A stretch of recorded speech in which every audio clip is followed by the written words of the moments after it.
Hello there and welcome to the first and possibly only episode of Car Wash. Now, I'm going to do a car review of this car here, the Toyota Prius, and instead of doing a car review where I drive the car around an empty airfield and try and make it skid sideways and burn rubber, going, whoa, feel the power in this baby. That's clearly not what this car's all about. It's not about going faster and making other men think that you're more masculine.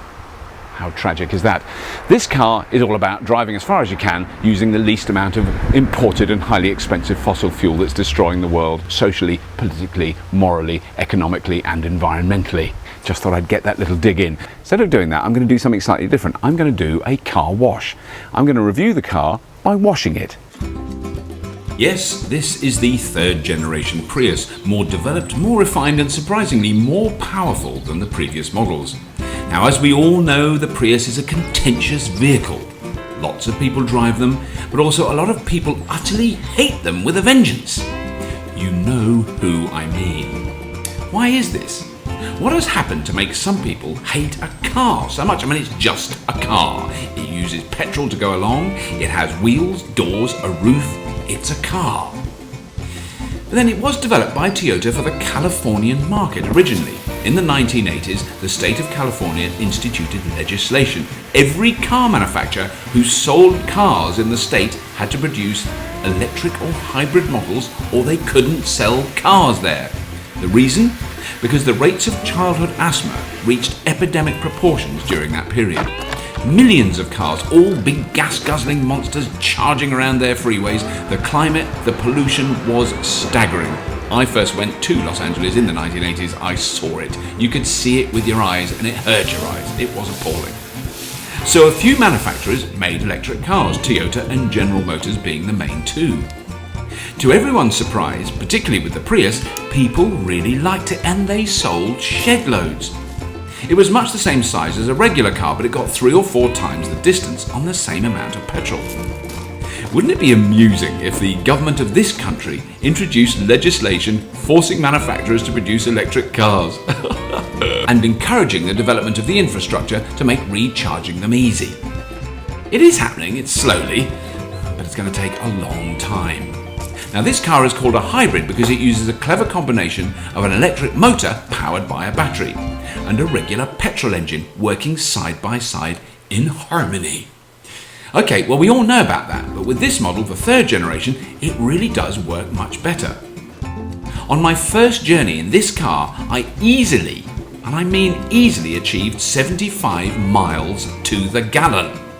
At the end of the run, the readout told me it was 73.9. As for the last 20 miles, I had to pelt like crazy as I was late for an appointment.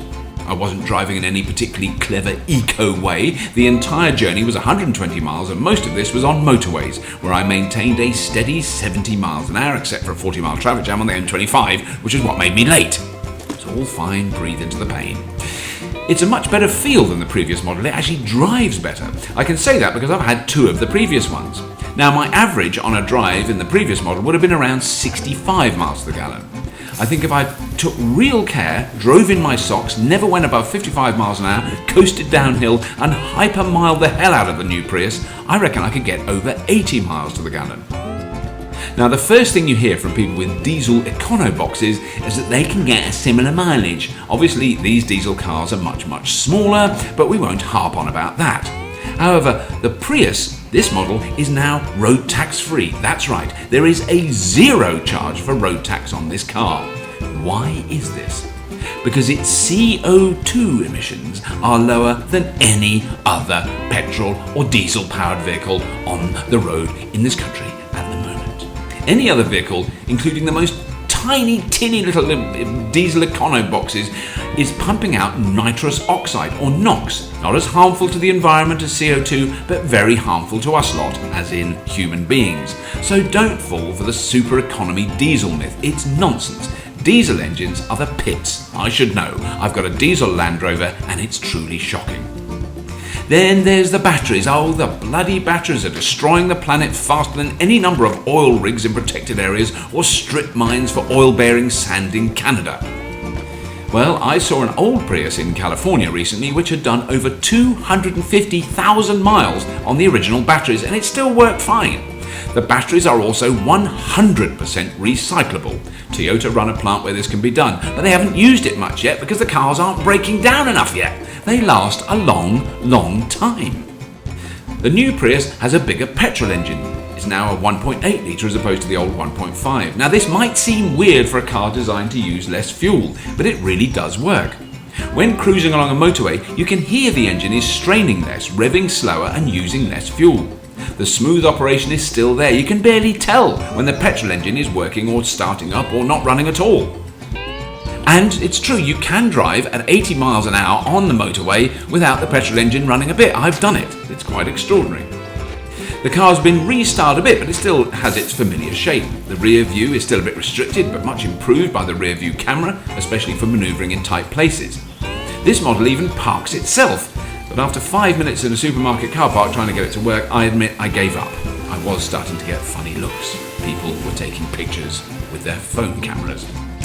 Next year, Toyota are releasing a limited number of plug-in models. Basically the same car, only you have to charge the battery overnight and then you can drive for around 40 miles without using any petrol at all.